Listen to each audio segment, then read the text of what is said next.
Um, this is for a very special someone out there. This is going out to a very special someone. All right. So you're going through this situation. It's a repetitive family dynamic that's very negative for you. And it's really messed with your adrenals and your nervous system. Okay, so I want to make a video sometime, but if you're in high levels of anxiety and you stay in high levels of anxiety and you're always on and you're stressed out, you're creating adrenaline and cortisol. Your body is throwing out adrenaline and cortisol over and over and over. In order to relax your body or rest it, your body puts itself in a state of depression. So a downness. So you feel depressed or tired. So but it starts with anxiety, and then your body saves itself with depression. And then you go back and forth between anxiety, depression, until you move into like a complete state of depression. And then they've linked that depression to dementia. Okay. And if you look at like how the 70s, everything was bright and sunny. And we had Mr. Rogers, and we had the electric company, and we had Sesame Street. And then even Sesame Street started to turn into this virtue signaling social justice warrior marathon. And that's just very depressing. It's people trying to tell you, be kind, be kind, be kind. And where their teachings are coming from is, it starts with a story of, there's such a group of horrible people out there that we need to teach you kids to be kind. Or, that's just the whole entire social justice warrior community starts from a frame of reference of we live in, or the United States. I'm just talking about the U.S., but it is everywhere. I see it at the UK, I see it in Australia.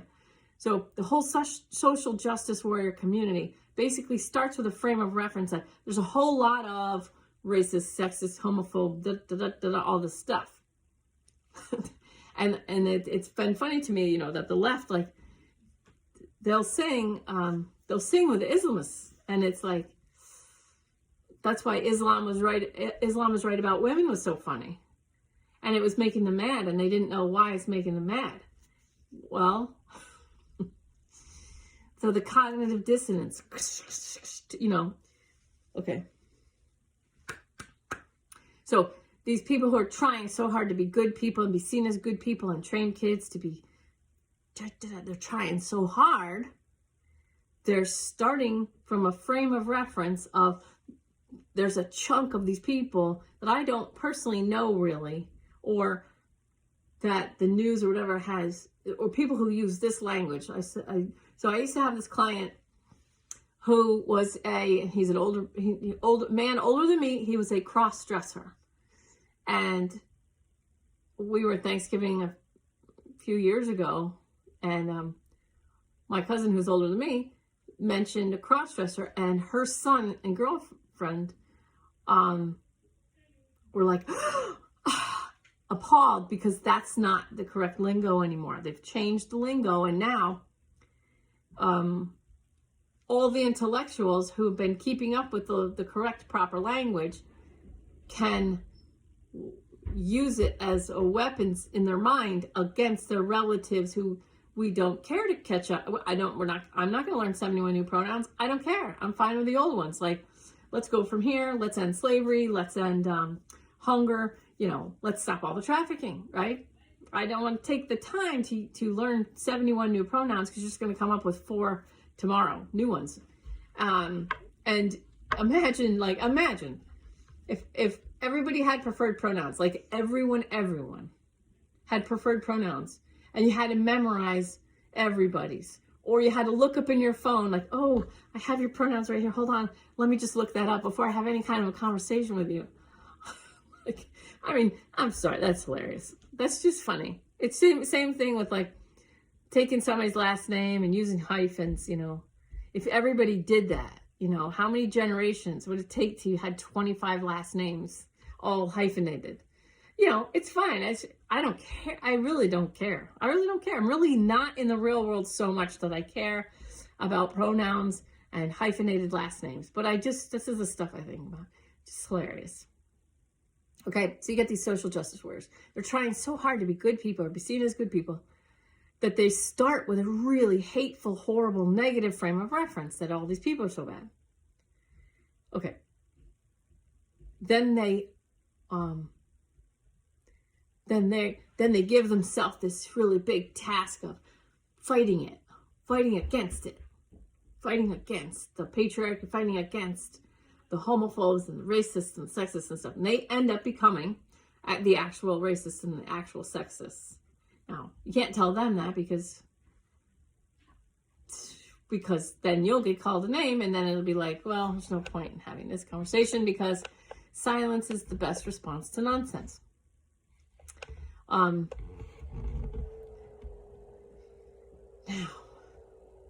this situation that this video is for,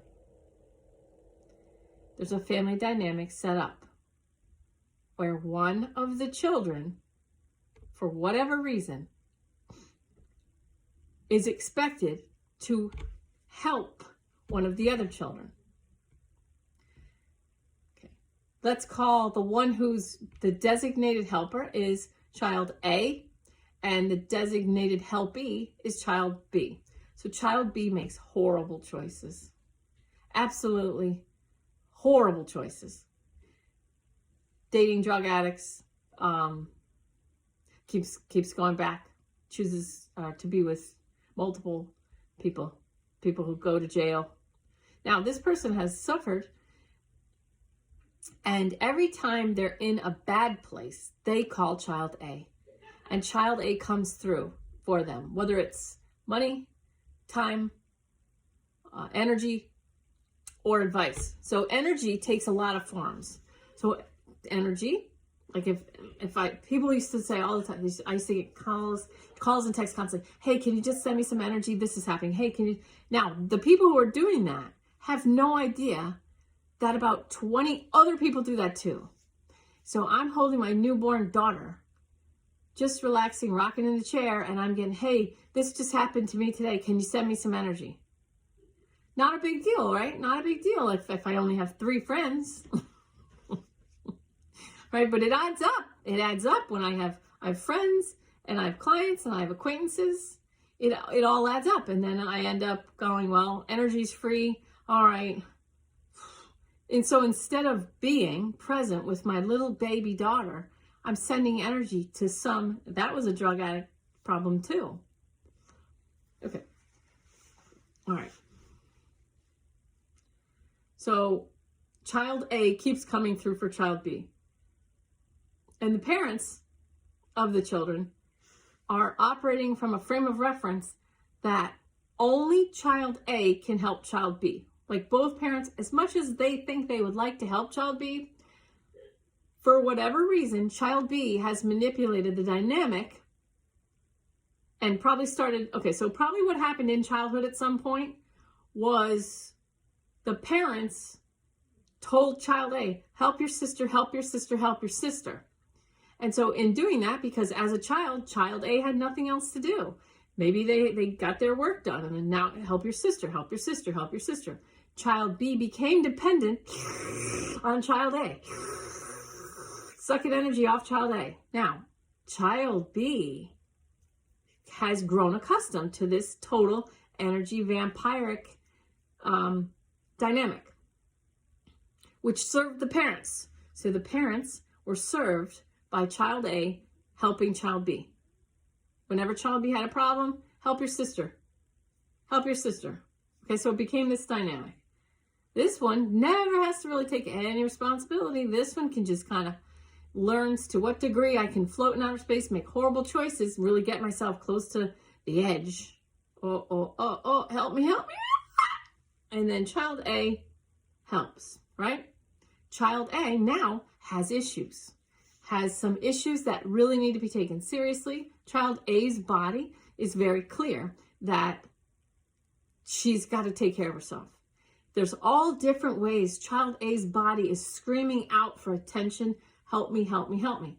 Now, that's all part of this big plan because child A is a healer meant to rise up and be a fountain for other people.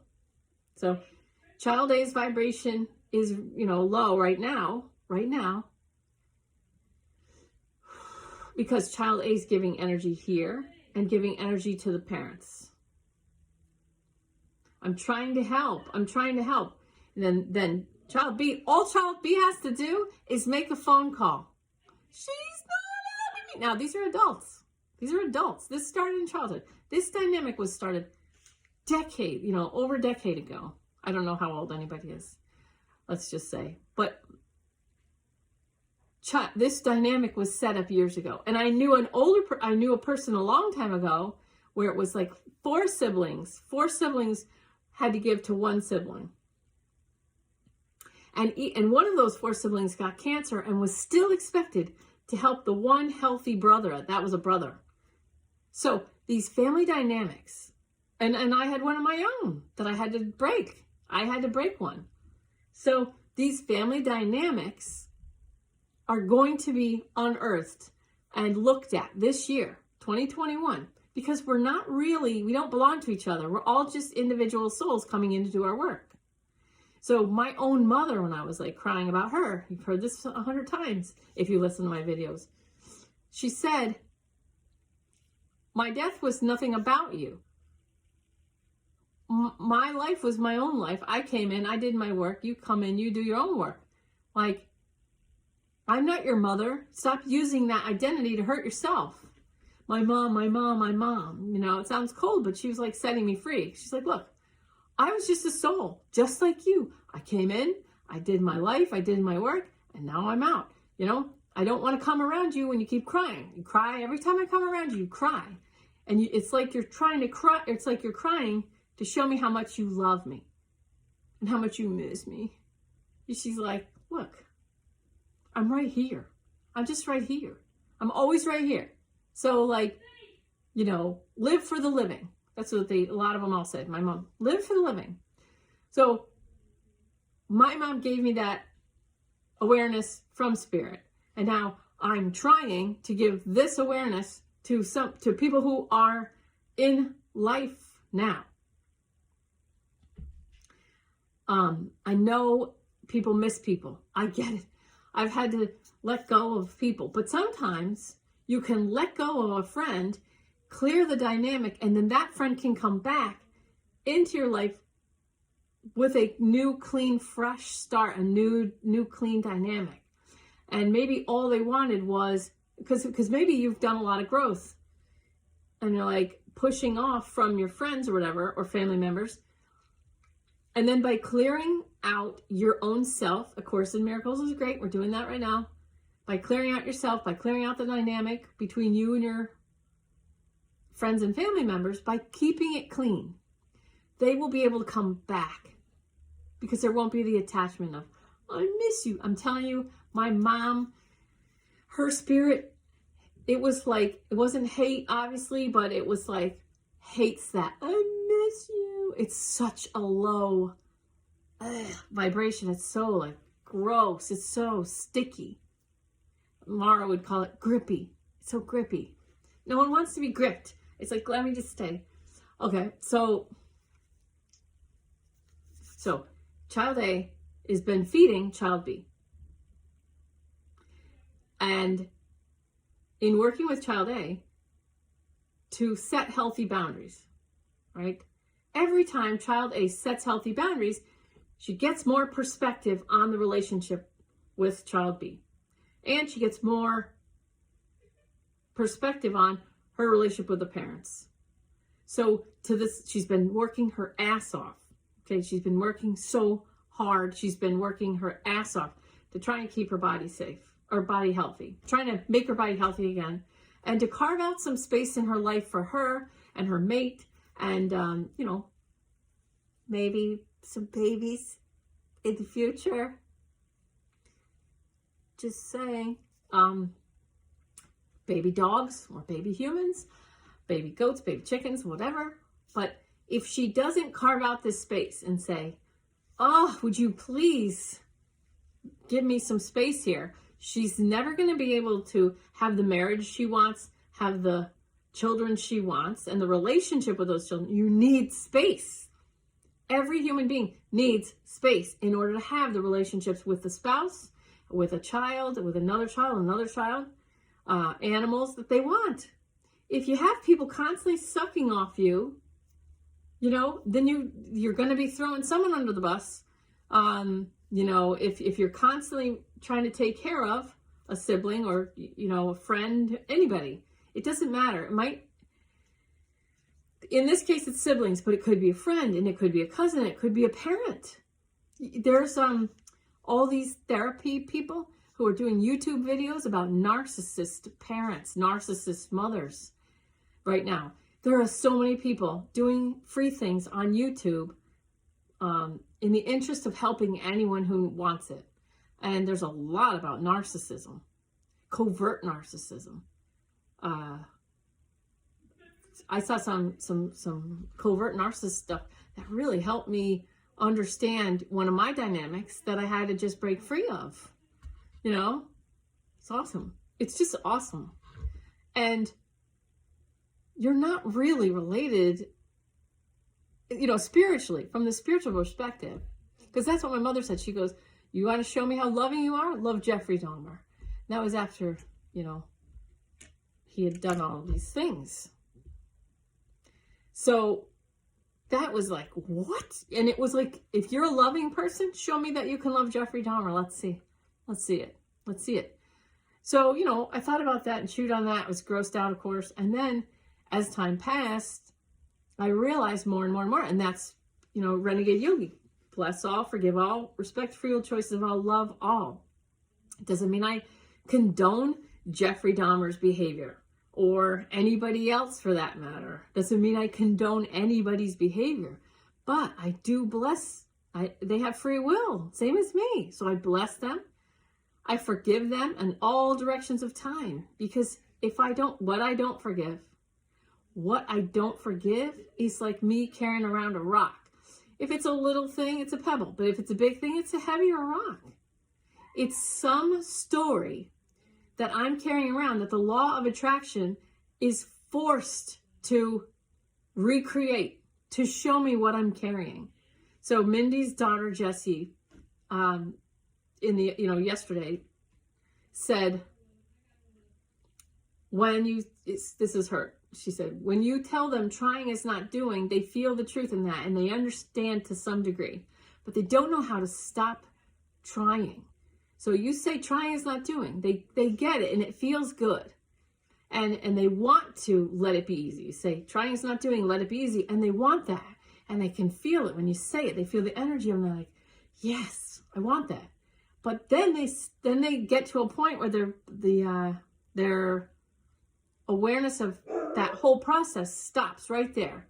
So you're only really giving them help in what not to do, and then it stops. They're like, what do I do? And you think, so she's saying this to me, you think that their soul, their heart's going to take over on when they ask, how can I do that? Or, when they just ask in their mind, Carla says, no trying, stop trying, and allow it to be easy. They say, great, that sounds great. Now, how do I do that? And then you, Carla, think that them asking, how do I do that, through their heart, asking the right questions, like you're not wrong, but you're not giving them the help they really need to go further. So yes, it's true that over time, if they keep asking, their heart will guide them. That's true. But right now they need more information now. So the way Mindy's daughter taught us yesterday was, think about a snowplow. Like you have a plow on your truck and you're pushing snow. And if there's no snow, then the plow stays empty. That's no resistance. But the more snow there is, you're pushing, it builds up. So the snow in the plow creates resistance. So the more full the plow is, the more resistance. The more resistance, the more wear and tear on the truck, on the engine, All right.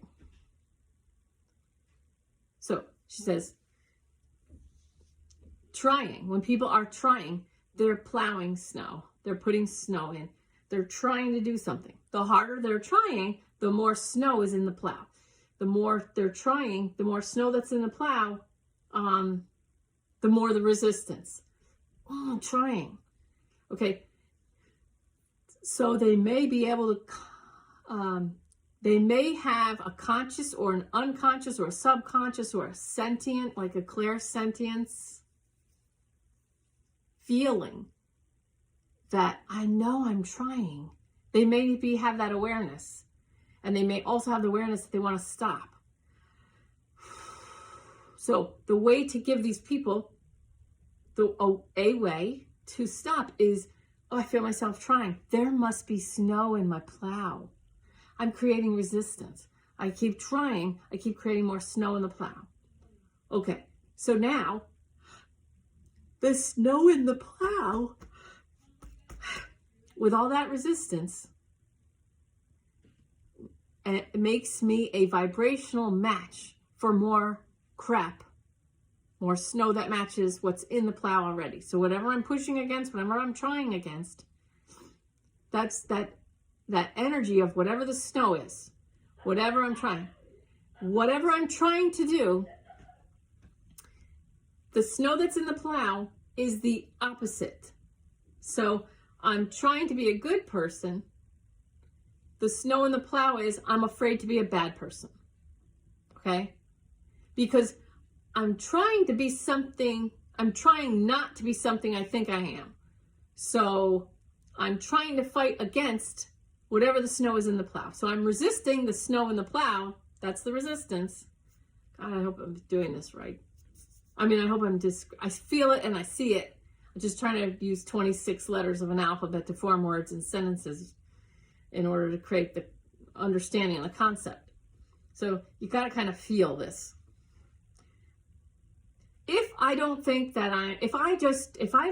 about being a good or a bad person at all, if I don't think of that, if that's not in my awareness, that there's such a thing as a good or a bad person, if it's not in my awareness, like if I was a child, children, they come in and, you know, if no one ever bothered with them, if they just went to some trough to eat, and they just kind of looked at the world, you know, generally, they wouldn't have an idea that there's good behavior, bad behavior. They might feel things are good or bad, but they wouldn't have the terminology of good or bad.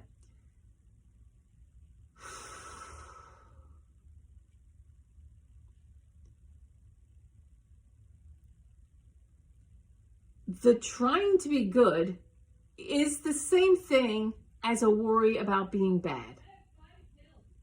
I'm going to say that again. The trying to be good is equivalent to being afraid to be bad. Okay. Now back to child A. Child A must have gotten positive, like love and attention from the parents for helping child B. Must have.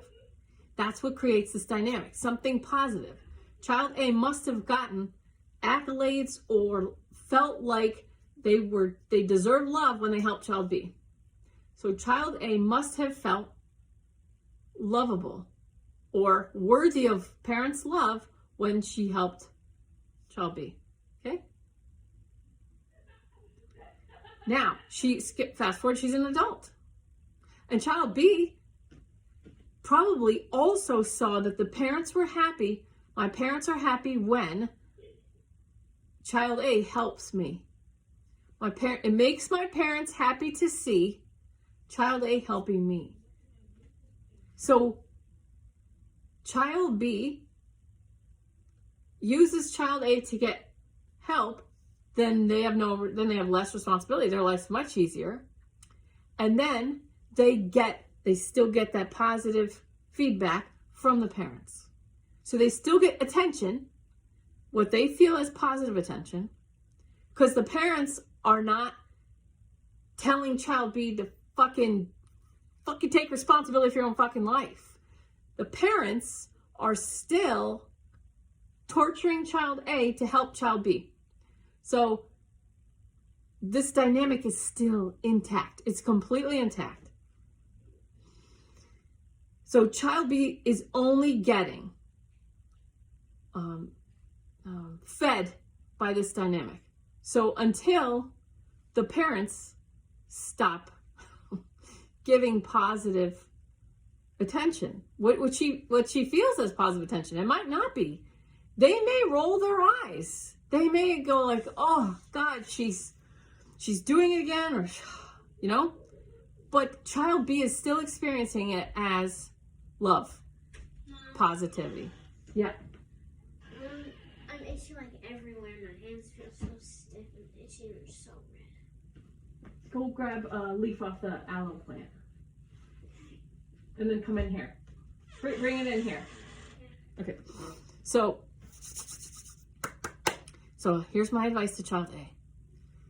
This dynamic is going to be on you to break because nobody else cares about breaking it. And now your body's breaking down. So your body's telling you, you better stop giving your energy over there. Now that's good. Your spirit's happy too for this whole dynamic because your spirit wants you to hold your energy for yourself, wants you to build your own life and have a nice, come on, over here. Have a nice sound foundation. Here, let's see.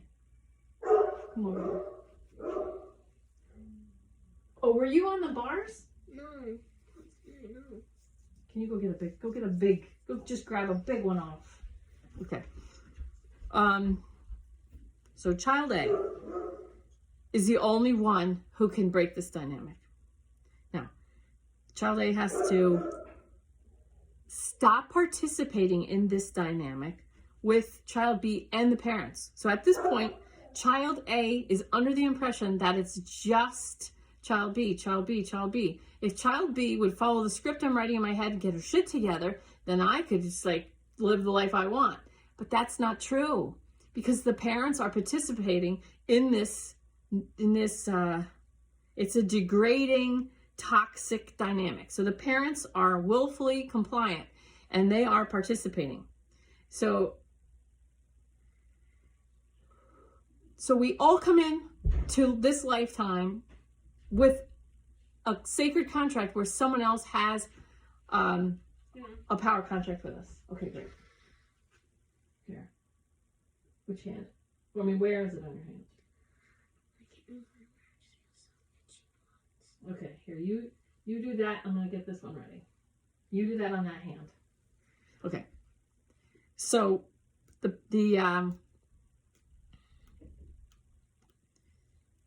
child A has to take care of child A now if she wants child B to take care of child B. So child A has to be the change she wants to see in the world, in the dynamic, it doesn't matter. And so it is inside, so it is outside. So child A has to take care of child A. That is the way. Then she can force child B, here, come on right here, because I'm going to do heal energy on your hands. She can force child B, but not through trying to force child B. Let's just drop that on the ground. Not through forcing child B. It's not about child B at all. Healing is not about the other person. It's only about you. So child A is the only one that I'm dealing with. I just said on the phone, I don't give about child B. I don't give a crap. There's people doing that, making that choice every day, all the time, all over the world. I do not care about child B's choices. Child B is not my problem. Okay, so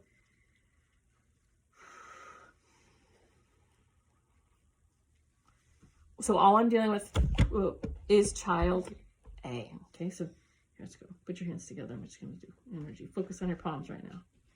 Now use your mind. Push your energy out through your hands. So use your mind. Wash the energy down from your crown. Push down. Push out through your hands. Okay? Just relax. Do you want to sit? Or you're good?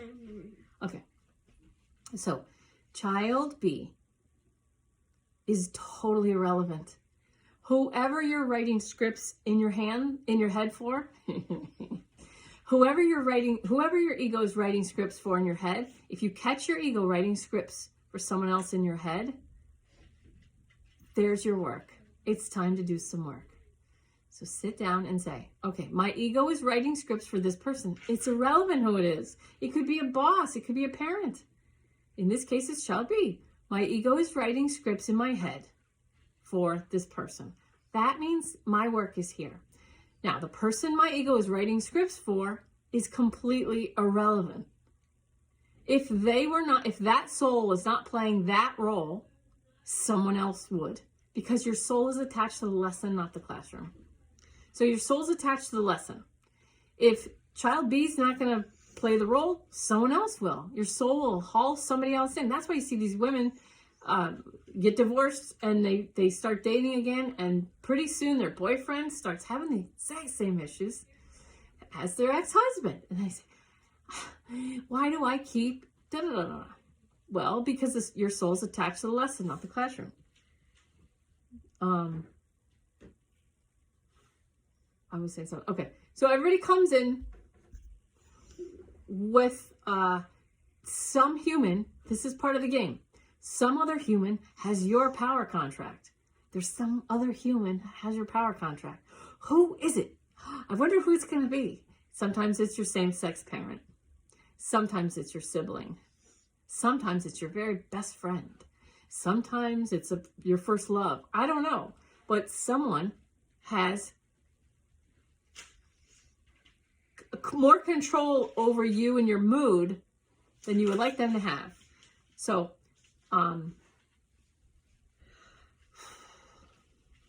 okay. So my advice to child A is, this is about you. I don't care about anybody else and what they're doing. You have to stop blaming child B for the negative relationship that you have with your parents.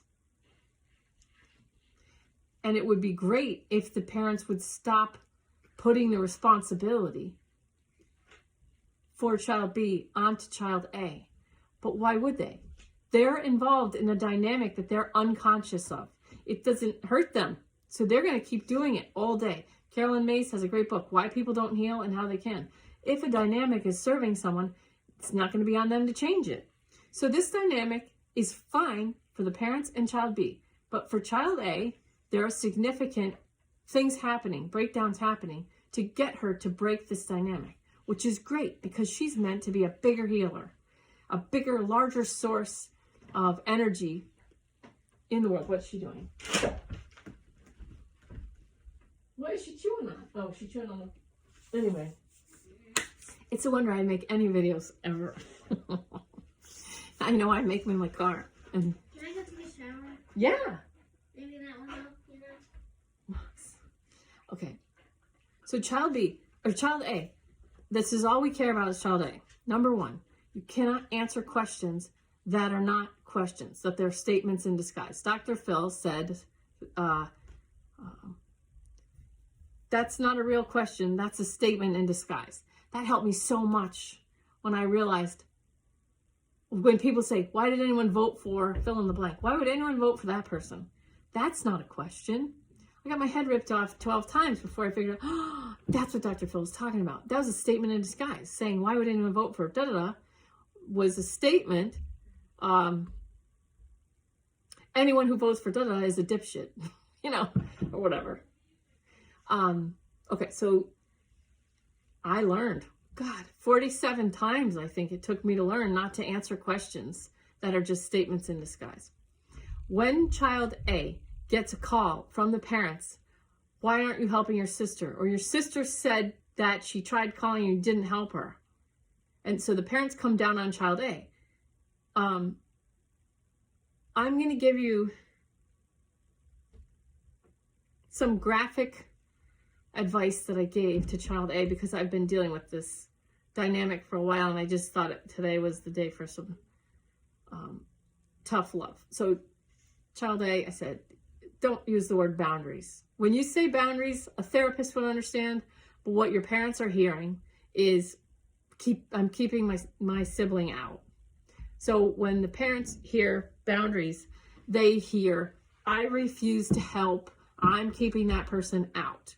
So then that starts them into an anger vibration. I said, number two, you cannot answer illegitimate questions.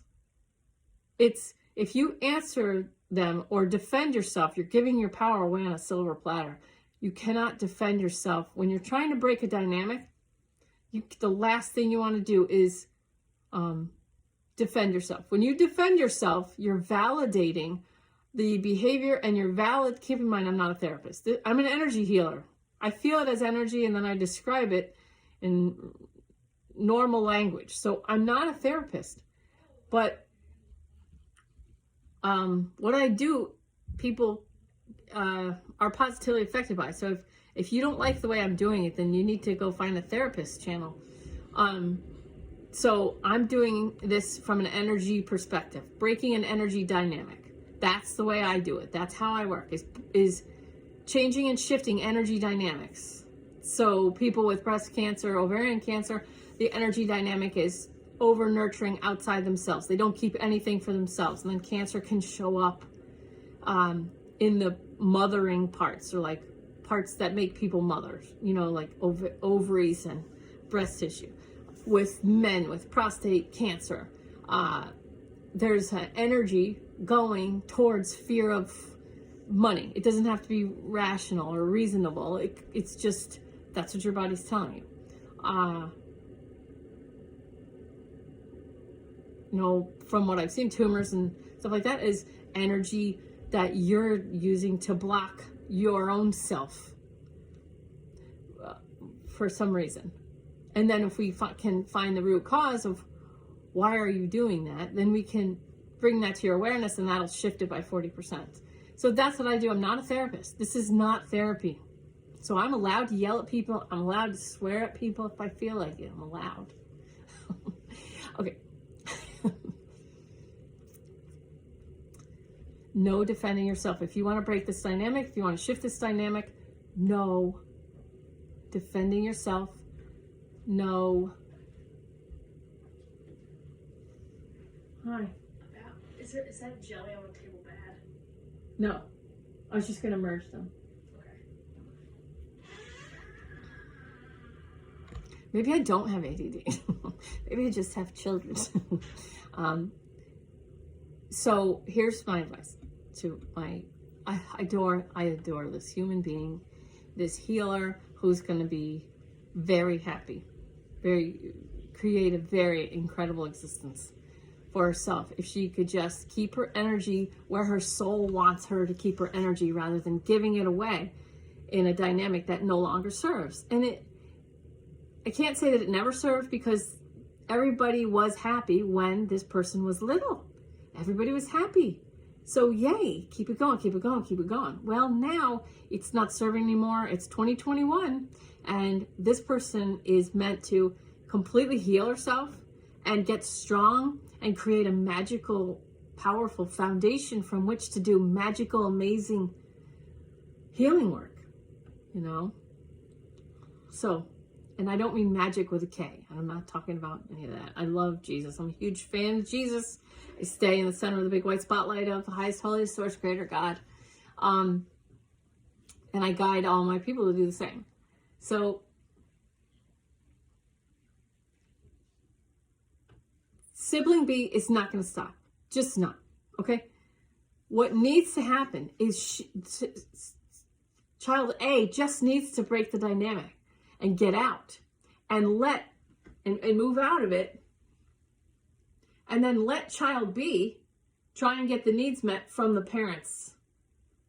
And then child A has to respect the free will choices of however that dynamic goes. Because if child B sucks one of the parents or both parents dry to the end, well, that's the free will choice of the parents to let child B suck them dry. When the parents try and force child A, who I love so much, I'm going to hug you. Oh. When the parents try and force child A to keep delivering energy, time, energy, money, keep delivering your resources to your sibling, you have to say no. You have to say, I've tried to help. Clearly, I can't help. Why don't you help her? Why don't you help her? Why don't you help her? You two made her. I didn't make her. I would like to make children of my own someday. And my body's clearly telling me that I need to keep my energy for myself. So instead of coming down on me, why don't you help her? You try and help her. You take over. Since I'm doing such a bad job and everybody's yelling at me all the time, you take over. You two got married and had sex and created that. You take responsibility so that I can move into my life, get married, have sex, and have children of my own. Why don't you take responsibility of your own child? Because I've tried. I've tried 8 ways to Sunday. I've given unlimited time, energy, and money to this human to try and help.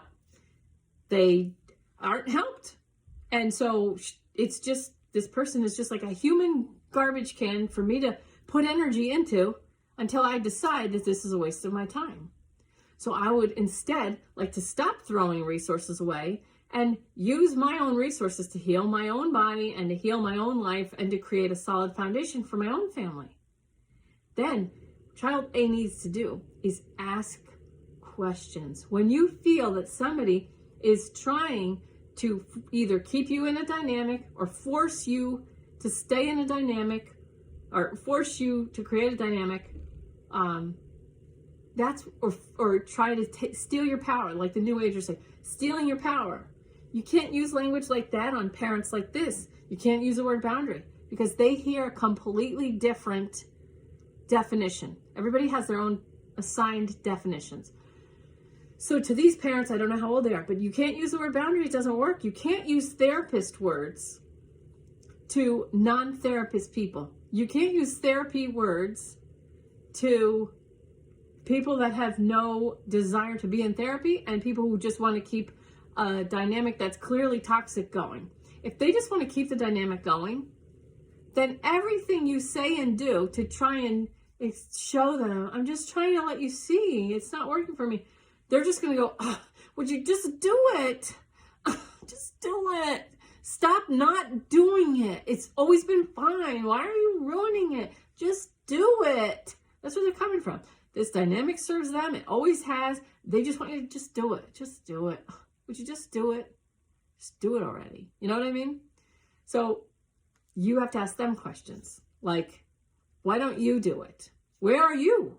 Why aren't you helping her? Why are you trying to make me do it?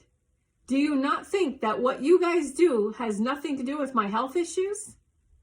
Do you honestly think that you guys constantly yelling at me to help that one has nothing to do with what's wrong with me? Why don't you help child B?